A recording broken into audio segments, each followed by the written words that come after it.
প্রত্যেক দিনের মতন আজকে আবারও একটি রেসিপি নিয়ে আপনাদের সামনে হাজির হলাম। আজকে আমি বানিয়ে ফেলবো বাঁধাকপি দিয়ে দারুণই টেস্টি একটি রেসিপি, যেটা থাকলে রুটি কিংবা ভাত সব কিছুর সাথেই খেতে লাগবে অসাধারণ। বাচ্চা থেকে বড় সকলেই খুবই পছন্দ করবে আজকের রেসিপিটি। নমস্কার বন্ধুরা, মাই কিচেন মাই ব্লগে সবাইকে আবারও একবার স্বাগত। আসুন তাহলে শুরু করা যাক আজকের রেসিপি। আজকের রেসিপিটি বানানোর জন্য প্রথমেই একটা বাঁধাকপি থেকে 4 ভাগের 1 ভাগ বাঁধাকপি একটা মোটা গ্রেটারের সাহায্যে গ্রেট করে নিয়েছি।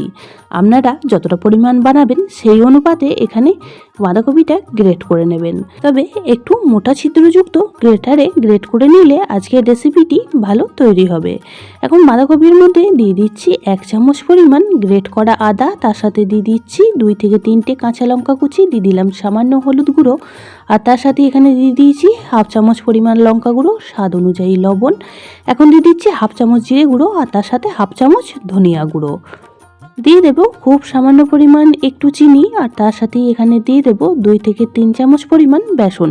আমার বেসন যতটা পরিমাণ লাগবে এখানে আমি ততটা পরিমাণ মতন ব্যবহার করব। তো প্রথমে 2 চামচ দিয়ে খুব ভালো করে মেখে নিচ্ছি, পরে আবারও 1 চামচ পরিমাণ দিয়ে দিয়েছিলাম এখানে বেসন। এখন খুব ভালো করে মেখে নেব। আর মাখাটাও আমার এই পর্যায়ে কমপ্লিট হয়ে গিয়েছে, আর দেখেই বুঝতে পারছেন মাখাটা কেমন হয়েছে। তো এখন এখান থেকে আমি গোল গোল বল বানিয়ে নেব। তো সমস্ত বলগুলি এখন বানিয়ে নিয়ে তারপর আবারও ফিরে আসছি। আজকে আমি বানিয়ে ফেলবো বাঁধাকপির কোপ্তা কারি। বাঁধাকপির অনেক রকমই রেসিপি খেয়েছেন, তবে আজকের রেসিপিটি একদমই ভিন্ন স্বাদের তৈরি হয়। রুটি ভাত সব কিছুর সাথেই পরিবেশন করতে পারবেন, খেতে অসাধারণ লাগে। তো বলগুলি বানানোর পর এদিকে বলগুলি ভাজার জন্য কড়াতে দিয়ে দিচ্ছি পর্যাপ্ত পরিমাণ সাদা তেল। তেলও গরম হয়ে গিয়েছে, এখন গ্যাসের ফ্লেমটা লো টু মিডিয়ামে রেখে বলগুলি দিয়ে দিচ্ছি আর লাল করে এখন ভেজে নেব। অবশ্যই করে গ্যাসের ফ্লেমটা লো টু মিডিয়ামে রাখবেন, নাহলে ওপর থেকে লাল হয়ে যাবে, ভেতরটা কাঁচা থেকে যাবে, তখন কিন্তু কোপ্তাগুলি খেতে একটুও ভালো লাগবে না। আজকের কোপ্তাগুলি আমি গোল গোল করে বানিয়ে নিয়েছি, আপনারা আপনাদের পছন্দ মতন শেপ করে এটা বানিয়ে নিতে পারেন। আর সন্ধ্যার স্ন্যাক্স হিসাবে চা কফির সাথেও এইভাবে বানিয়ে পরিবেশন করতে পারেন, তাতে করেও কিন্তু খেতে খুবই ভালো লাগবে। সমস্ত কোপ্তার বলগুলি ভাজা হয়ে গিয়েছে, এখন তেলটা ঝরিয়ে তুলে রাখছি। আর কড়ার মধ্যে অনেকটা পরিমাণই তেল রয়ে গিয়েছে, তো এখান থেকে আমি যতটা পরিমাণ তেল আজকের রেসিপির জন্য লাগবে রেখে বাকি তেলটা তুলে রেখে দেবো, অন্য রেসিপিতে ব্যবহার করে নেব।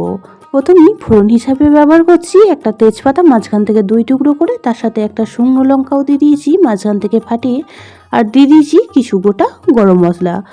ফোড়নটিকে এখন খুব ভালো করে ভেজে নেব। ফোড়ন ভাজতে ভাজতে এখানে 1/2 চামচ পরিমাণ জিরেও অ্যাড করে দিলাম।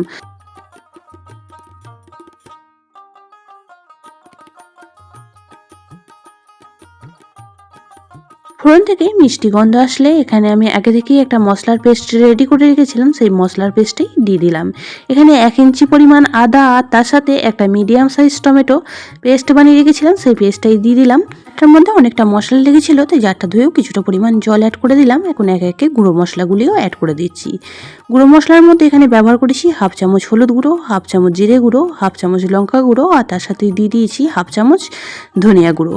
এখন সমস্ত মশলা খুব ভালো করে কষিয়ে নেব। সামান্য কিছু ঘরোয়া মশলা দিয়েই আজকে দুর্দান্ত স্বাদের এই রেসিপিটি তৈরি হয়ে যায়, আর খেতেও লাগে দুর্দান্ত। বাঁধাকপির অনেক রকমই রেসিপি খেয়েছেন, আর বাঁধাকপি খেতে যারা পছন্দ করে না একদমই, তাদেরকে অবশ্যই করে একদিন এইভাবে বানিয়ে খাওয়াবেন, দেখবেন আবারও বানানোর রিকোয়েস্ট করছে। মশলাটা বেশ কিছুক্ষণ সময় নিয়ে কষিয়ে নিয়েছি। এখন অ্যাড করে দিলাম 1 চামচ পরিমাণ টক দই, আর তার সাথে এখানে অ্যাড করে দিলাম 1 চামচ কাজু পেস্ট। আর এই কাজু পেস্ট আর টক দইটা দেওয়ার কারণে আজকের রেসিপির স্বাদ কিন্তু আরও দুর্দান্ত লাগে, তাই অবশ্যই করে একটু কাজু পেস্ট বা একটু টক দই দেওয়ার চেষ্টা করবেন। আর হাতের কাছে না থাকলে স্কিপ করে দিতে পারেন, শুধু মশলা দিয়েই আজকের রেসিপিটি তৈরি করে নিতে পারেন, তাতে করেও খেতে খুবই ভালো লাগবে। এখন কালারের জন্য অ্যাড করে দিচ্ছি 1/2 চামচ পরিমাণ কাশ্মীরি লঙ্কার গুঁড়ো। এখন সমস্ত মশলা খুব ভালো করে মিশিয়ে নেব, আর মিশিয়ে নিয়ে বেশ কিছুক্ষণ সময় নিয়ে একটু কষিয়ে নেব, যতক্ষণ না মশলাটা থেকে তেল ছেড়ে আসছে। মশলা খুব সুন্দরভাবে কষানো হয়ে গেছে, মশলা থেকে তেল ছেড়ে আসছে। এই পর্যায়ে আমি অ্যাড করে দিচ্ছি পরিমাণ মতন গরম জল। অবশ্যই করে এই পর্যায়ে গরম জল ব্যবহার করবেন, তাহলে রেসিপির স্বাদটা কিন্তু খুবই ভালো লাগবে। তো এখন খুব ভালো করে মিশিয়ে নিচ্ছি, আর জলের পরিমাণটা একটু বেশি করেই দেবেন। কোপ্তাগুলি দেওয়ার পর ঝোলটা কিন্তু অনেকটাই টেনে যাবে। এখন দিয়ে দিলাম স্বাদ অনুযায়ী লবণ, আর তার সাথে দিয়ে দিলাম স্বাদটাকে ব্যালেন্সের জন্য 1/2 চামচ পরিমাণ চিনি। ওপর থেকে দিয়ে দেব 2 থেকে 3টে কাঁচা লঙ্কা। এই কাঁচা লঙ্কাটা সম্পূর্ণ আমি ফ্লেভারের জন্য ব্যবহার করছি। আর এখানে দিয়ে দিচ্ছি বেশ কিছুটা পরিমাণ কসুরি মেথি।